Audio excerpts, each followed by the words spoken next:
Здрасти, Жоро. Здравей. Как си? Добре. Как е животът навън, извън фермата? Живота навънка е страхотен. Пак е пълно с интриганти и бокуци. Както вътре, така и вънка. Всеки говори за интригантите, за бокуците, за лицемерието, за фалша. Това ли всъщност е проблема То се видя, че това е проблема. на нашия живот? Това е проблем. То, както казат и водещите, вътре е едно отражение на външния живот. Всичко си е същото. Има си интриги, има си геове, има си помяри, има си хора с каузи. Чакай малко сега, тия геове, като че ли са ти болната тема? Ма не са ми болна тема, между другото, по-болна са ми точно такива някакви интриганти и мишоци, аз така ги наричам. А откъде е тази непоносимост към геовете? Ти като влезе във фермата, даде заявка, че не харесваш хората с нестандартна сексуална ориентация. Не, че не харесвам хората с нестандартна ориентация, просто мраза педерастите. Не знам как да го обясна по друг начин. Мраза хора, които се правят на интересни с това нещо. Има си хора, които за мен това е болест, която примерно даден човек се е родил един пол, а иска да е друг пол. Това не е нещо, с което може да се подиграеш. Но когато един човек, който си е напълно добре, започне да носи женски дрехи, да се прави на интересен само и само да изкара пари или да го показват по телевизията. Визираш ли някого? Чак па да визирам, не, ама има много, сега не ми се мисли. Освен геовете и по-скоро гейското държание и отношение, кое е другото, което те дразни, Жоро? В интерес на истината само държанието ме дразни. Нищо друго. Даже дори в предаването Георги, който е открит гей, така да се нарече, постъпи в 5 ситуации 10 пъти по-мъжки, отколкото половината, които се бият в гърдите, че са страшните алфа мъжкари, така наречени. А той им показа, че не е важно с каква ориентация си, а важно е какво носиш в себе си. Много се заговори в последно време пак именно за тия алфа мъжкари, за кое е мъжкарско, кое не е мъжкарско. Гледахме в последния сезон на Big Brother Цецо и Пламен Богданов. Не съм го гледал. Не си изпуснал и много да ти кажа. Какво е да си истински мъж в днешно време? Истински мъж е този човек, който успява да се грижи за хората около него, да си държи на думата и да не бъде лицемер, да не бъде интригант. Това за мен е достатъчно мъжко. А мускулите достатъчни ли са? Мускули. Ма какво значи мускули? Има и гелове, които са здрави като бикове. Това мъжко ли? Мускулите не те правят мъж. Има и момченца, които нямат грам мускули, пак са си мъже. Това. Отношението, всичко опира до отношението и до държанието, до принципите. Абсолютно, възпитание, принципи, държание, това различава един мъж от една жена. За жалост, много хора не го разбират ли, да я знам. И пак идваме до това, че те се правят на такива, каквито не са, защото така стават интересни за жени, за мъже, за телевизия, за каквото и да било. Продават се по възможно най-гнусния начин. Евгений Минчев такъв ли е? Евгений Минчев, да знам, той ми е някакъв по-странен. Според мен се прави на такъв, защото имам честа да го познавам. Имал съм някакви контакти с него, чисто професионални сме работили. Когато работи, човека си работи много мъжката. Да знам сега. Дали се прави, дали не се прави. Ти имаш ли такива приятели? Приятели не бих казал. Ето покрай фермата с Жорко много си общувам, между другото, и съм много впечатлен от него. Момчето е много точен. А какво остана скрито за зрителите? Какво не видяха зрителите на екрана? Зрителите не видяха на екрана задкулисието на някои хора. На кои? На Димитър, на Дони. Просто те, поради това, че съвсем малко се излъчваше от предаването, те виждаха, примерно от мене виждаха само псовни и агресия. Да, аз също съм работил наравно с всички, смея да твърда, някой ако иска да ме обори, да заповяда. Работил съм, но те не ми показаха това, защото моя образ не е такъв. Това е телевизията. Телевизията показва това, което на нея изнася. Аз съм бивш бандит, така да го наречеме, за тях им трябва да съм бандит и вътре. Не им трябва да съм добър, не им трябва да си освобождавам леглото, за да легне някое момиче, както направих. И още 100 000 неща. Не им трябва да виждат това, че на Доника и давах половината ми храна, за да може тя да яде, защото тя не яде, примерно боб, аз си давах плодовете, аз не съм изял един плод вътре, не съм изял една лъжица захар, защото и давах захарта на нея, защото и била полезна. Тия работи не ги показаха. А показаха само това, че аз мога да налитам и да се бия. Да, мога. Има ли манипулация? Естествено, че има. Това е най-гнусното. Аз затова съм много разочарован. Не съм разочарован, примерно, от водещи от екипа, съм разочарован от самия формат като начин на излъчване. Според мен трябваше да бъде излъчено доста повече от това, което се излъчва в момента по телевизията, за да могат хората реално да добият представа кой какъв човек е. А ти, Жоро, лошо момче ли си? Ма какво значи лошо момче? Да, лошо момче съм. Не обичам помяри, не обичам нещастници, не обичам хора, които се правят на мъже, на животни и на такива работи. Да, съм си такъв. Мен не ме е срам. Това е разликата. Криминална фигура ли си? Какво значи криминална фигура? Да участваш активно в криминалния Не участвам живот. активно в никакви такива работи. Изкарам си хляба по възможно най-честния начин. По какъв? Продавам добавки, занимавам се с ток на свободния пазар, с 300 неща. Отговарям за охраната на разни хора. Това не те А тези прави хора криминален. какви са? Строители, бизнесмени. Но си бил в тези среди. Да, бил съм, мен не ме е срам. Всеки човек е минал през някакъв етап от живота си. Това не трябва да те заклеймява като, че цял живот нещо си правил. Даже дори и това, за което лежах, направил, не направил, няма смисъл вече, че се изтърках. Ти Това си не бил те прави. ръководител на престъпна група. Така ме изкараха. Но дали е така? Но дали е така, Ти ще кажеш. аз мисля, че не е било така. Държавата казва, че е било Тази група за какво е била? за продажба на наркотици, рекет и такива работи. Ти самия определяш ли се като мутра? Аз явно съм много тъп човек и не мога да разбера какво значи престъпник, какво значи мутра. Това, че съм 100 кг мъж и съм татуиран, вече съм мутра. И си с бръсната глава. Не съм с бръсната глава. Имам си косичка, Късо подстриган. късо постриган по други причини, не заради някакви такива Добре, компресарски. не искам да ме разбираш погрешно. Аз дори съм фен на лошите момчета, на хората, Ма те които всички са са се им фенове. занимавали. Да.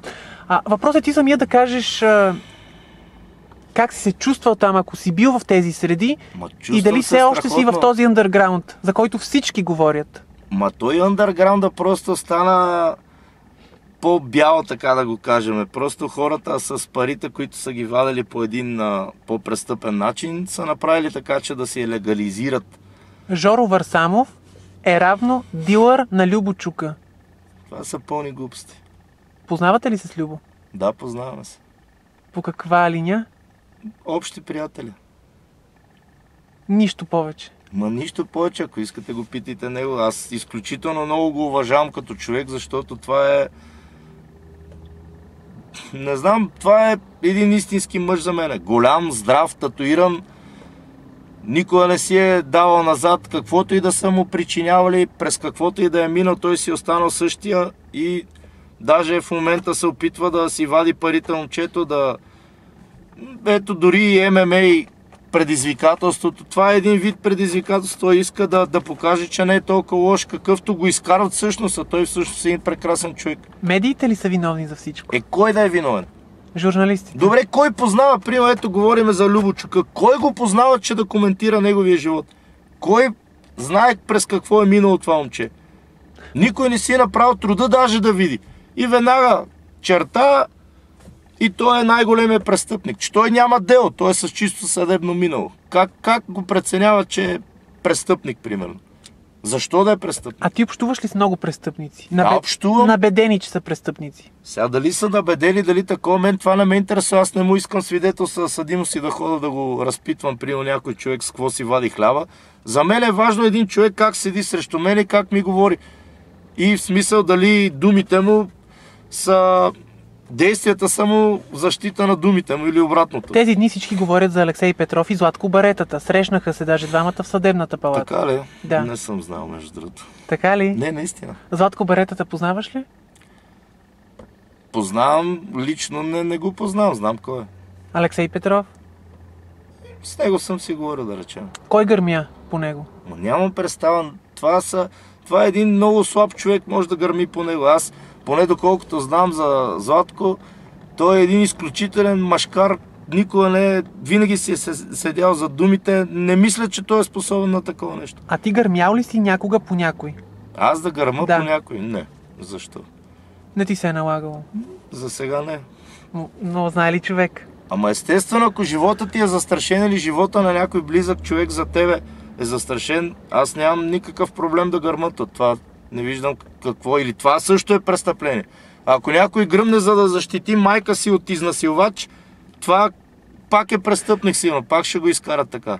Художникът Йордан Опиц гърмя. Да, даже ми е изключително близък. Така Айде знае. да не кажам приятел, познат ми е. Ето, той, за да предпази Ама не е така. жилището си, Не е стреля така, по не крадеца. ги знаете нещата. А как е, Половете Жоро? малко Жоро, шеги. кажи как е. Защитавам го опит, защото е един изключителен българин. Не, аз нищо не Той казвам. трябваше да направи точно това, което е направил. За мен е това, което не е било редно, е да догони крадеца и да му пръсне главата, деца вика, при положение, че той вече е бягал. Това не е машкарско да отидеш и да отрепаш някой, който вече си го оцелил, да речем. Гърмиш го докато такова или го би. Ама вече като си го ранил, дай да го гоним, дай да го отрепаме. Това си е в смисъл предумишлено убийство е това. Братя Галеви къде са? Някъде... Познаваш ли живеят. ги? Не ги познавам. Не ги познаваш. Не. Не знаеш къде са. Откъде да знам? Не са ми звънели скоро. Идват ли си в България? Сигурно те всички си идват. Защо да не си идват? Таки къде е? Нямам представа. Някъде по топлите страни, така се говори. Така се говори. Ма добре, аз нямам някакви сведения, че Таки е някакъв престъпник пак, ето. Защо сега човека го... Той си има жена, има си детенци, има си бизнес.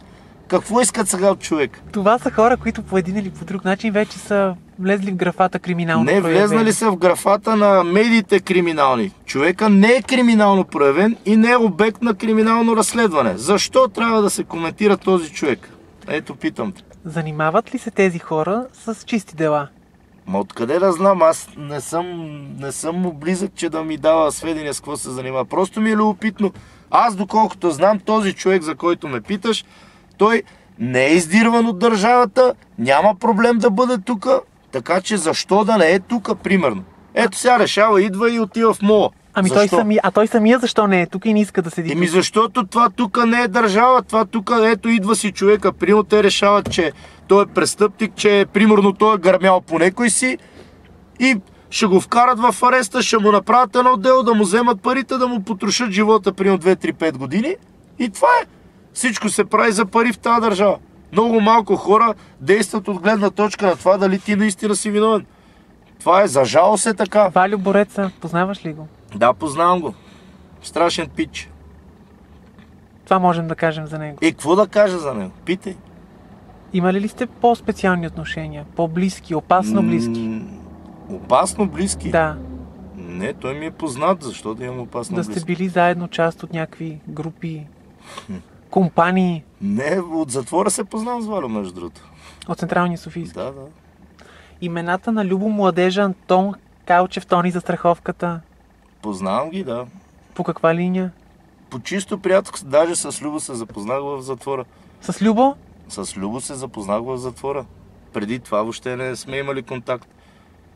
Знам кой е, имаме общи приятели, но никога не сме сядали така да си кажем, прием, здравей, как си. Смея да твърда, че е набеден за тия престъпления. Набеден. Да, познавам го, говорили сме си не веднъж. Момчето, между другото, много тежко преживява тия, да речеме, престъпления, в които го обвиняват. И той си има жена, и той си има дете, но ето той е един истински машкар, който обвинен, излежава си присъдата, става и си тръгва без да реве, без да се прави на жертва, без нищо. Добре, има ли опасни бандити в България, Жоро? Ама има опасни бандити, Кои ама са тех те? никой не ги знае. Кои са те? Политиците най-вече. Те са най-опасни. Да, защото те решават, примерно, по възможно най-гнусния начин да те набедат за нещо, което може би и те са направили. И понеже ти си криминално проявен или каквото и да било там, за да си... нали, Европейския съюз постоянно ги натиска за някакви разкриваемости и някакви такива работи. Ти беше набеден по времето на Цветан Цветанов ли? Ма да, той даже живее в блока срещу мене. Защото много хора пропищяха, че именно по времето, когато Цветанов беше защото министър на има вътрешните работи. хиперразкриваемост. Аз като влезнах в затвора декември месец, затворите се пръскаха. Пръскаха се. Нямаше възможност да усвоят толкова много. И какво ще ми кажете, че изведнъж господин Цветанов, големият пазител на реда, влезна и разкри всички престъпления? А сега госпожа Бъчварова, Какво? тя как действа? Но тя още не действа, те не зависят нещата от тех. А от, Нещата са много по-дебели. от кого зависят нещата? Ми от някакви други хора. Знаеш ли кои са те? Не, между другото нямам никаква представа. Съвсем сериозно. Кажи ми, какви са твоите спомени от затвора? Колко време изкара там? Почти 3 години. И опиши ми как се случват нещата в затвора. Как преминава един твой ден? Спане, работа, защото аз работех, за да излезна по-рано. Какво работеше? Отначало бях хранещ, такъв дето храни хората. Между другото така се запознах с Люго, защото аз... С Любо младежа. Да. Аз носех храната в техния отряд. Там има и доста други интересни хора. Какви? От underground. И Брендо беше там, между другото. И Росен, животното. Но това са хора, които са недоказано виновни. И те ги третират и ги пишат. И Брендо е недоказано виновен. А той най-интересното е, че е невинен по... Брендо, който пише книги. Значи той може да пише и любовни романи човека. Въпросът е, говориме за съда. Съда постановява, че той е невинен. Това какво значи? Сега кой ще излезна на него да му каже, прямо извинявай, ние не бехме прави. Защо, прямо, не се пише този човек, прямо, е обвинен в еди какво си, а не наркобос еди какво си? Кой ги... Аз... Главата ме заболя вече. Да не вземеш да ме гръмнеш сега. Няма страшно, аз съм с нож. С нож къде е? Той е такъв за пукане на гуми. Хубаво устройство. Като ме запуши някой да му спукам гумите. А гракляни? Не, даже и на животни не съм докосвал. Жоро, какво друго ти се случи в затвора? Нищо интересно в интерес на истина. Запознах се с хубави хора. С хубави хора. Да. Стряскаща информация се появи преди време, че 6 месеца се инжектират хероин само с една игла. И как ги прецених, че са 6 месеца? Точно не знам. Разказват го хора отвътре. Глупости. Има, просто там е изключително голям проблема да се вкара самата игла. Спин, хепатит. Да, пълно е. Ама това не е нещо, което аз ще открия топлата вода, като го кажа. Че то е доказано. По мои груби спомени, поне 300-400 човека в Централния Софийски затвор са болни от такива болести. От 1300-400. Това крие ли се? По принцип нямам идея дали се крие. Аз ти казвам, че това е така. Явно просто никой не си е направил труда да отиде да пита. Защо да се крие? Това е официална информация, не би трябвало да се крие. А и не виждам защо да се крие. Не виждам, между другото, защо, примерно сега, в процеса на разговор все едно властите са виновни. Защо да са виновни? Това си е там живота. Доста често властите пускат информационна завеса и прикриват много от нещата. Окей, ама какво е много виновен? от нещата, които се случват в София и не само, не излитат в прес-центъра на МВР. Добре, ама какво е виновен, примерно, един началник на Софийски затвор, който даже познавам? Какво е виновен човека, че примерно има наркомани, които са били наркомани навънка, търсят всячески начин да си вкарат нещата. А вкарват ли се наркотици в затвора? Ама вкарват се... Кой? Ма откъде да знам кой бе? Те наркоманите си ги вкарат, бе, човек. Вие сте много интересни хора. Защо, примерно, си мислите, че като има наркомани, веднага някакви такива като нас, които сме набедени за, примерно, за по-мутри, както го казвате, ние задължително и там им вкарваме наркотици. Аз си рискувам моята присъда от 3 години да стане на 15 години. Това е несериозно. Това са пълни глупости. Значи има някакви пропуски в контрола. Ама има. Ама това не е защото, примерно, е виновен началника на Софийски затвор или началника смяна на охраната или такова. Да, Те има. явно си затварят очите. Не бих казал. Значи тия, които си затварят очите, са вътре в схемата. Има такива, да, то това пак няма да открие топлата вода. Но в 90% от случаите, аз ви го казвам, защото съм бил с такива хора, в Кремиковци като бех, просто не искам да ви обясня какво ставаше след свиждане. Ужас! Внимавал съм даже къде сядам да не седна на някоя игла или нещо да ме пробуде. Това е истината. Говориш в едно интервю за мъже с токчета, с рокли в затвора. Какво имаш предвид? Това е забавната част. Да, какво имаш предвид? Я ми разкажи малко по-подробно. Примерно, имаше един Николета, май му викахме, така слабичко цигане, и той си идваше, поне там в централния, между другото, в приемната, идваха да си взимат храната там от едно место. И като идваше той всеки път идваше с токчета, с едни такива презрамки, с едни потничета. Мене изключително много ме изнервяше. От начало бех му забранил даже да идва така, защото за мен това е подигравка. В смисъл, аз не съм дължен да го гледам така. Ма лека по лека свикваш. Не е лошо. Той искал ли е нещо от теб? От мене не, но от други си искал сигурно, да знам. Има такива. В затвора си има.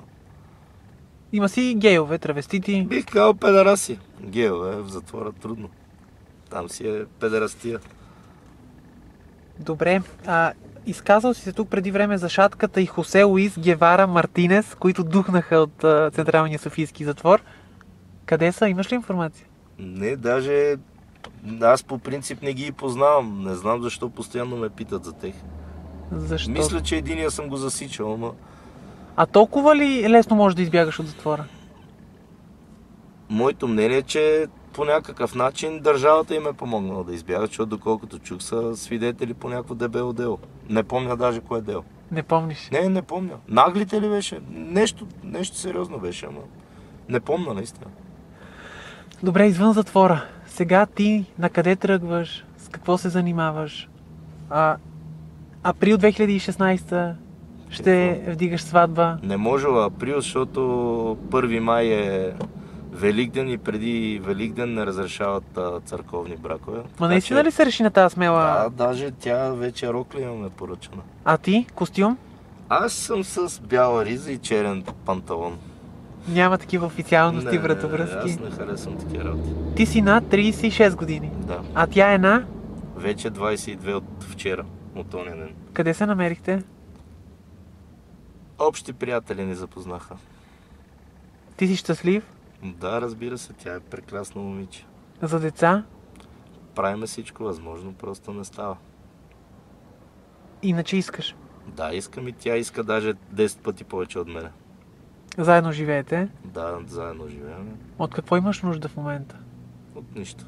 Всичко си имаш? Да.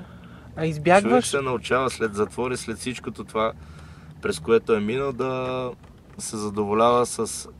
По-точно да не търси многото, а да търси достатъчното, ако така мога да се изразя. Имал съм, да. Не мога да се оплача. Имал съм достатъчно финанси. Да си позволя горе-долу всичко. А сега имаш ли? И сега не бих казал. Сега не е добре положението. А пък и това не е най-важно. Абсолютно. Не знам как са подредени твоите приоритети изобщо. Приоритети, моята приятелка да е добре, да е щастлива, майка ми да е добре, да е щастлива, кучето ми да е добре, да е щастлив. Всичко друго е... Ти избягваш да говориш за майка ти. В едно интервю казваш, че не ти се говори на тази тема. Не, че не ми се говори, просто много бучи. Тя е по-възрастен човек. И... Бучи за какво? Вчера пак нещо бучеше, че беше разбрала, че влизам в VIP Brother. Ако съм бил влезнал, да не знам си какво, да не съм я търсил повече. Тя си ги има такива моменти. Жоро, накрая, да ми кажеш тези тук белези от какво са? От нерви, между другото. Нямам един удар. Само е тук, нека да имам един удар, като ме нападнаха пред нас. Нападнаха те? Тук ли беше? Тук. Тук ме. Да, счупиха ми една бухалка в главата. Не смея да твърда, че един яде повече бой. Кой? Той дет ме удари с бухалката. А защо те удари? Нямам представа, 3 души биячи от тия мишоци, дет нямат смелост да застанат срещу тебе. Идват и те нападат. Странното е, че не аз бех бития. Какво ще кажеш на хората?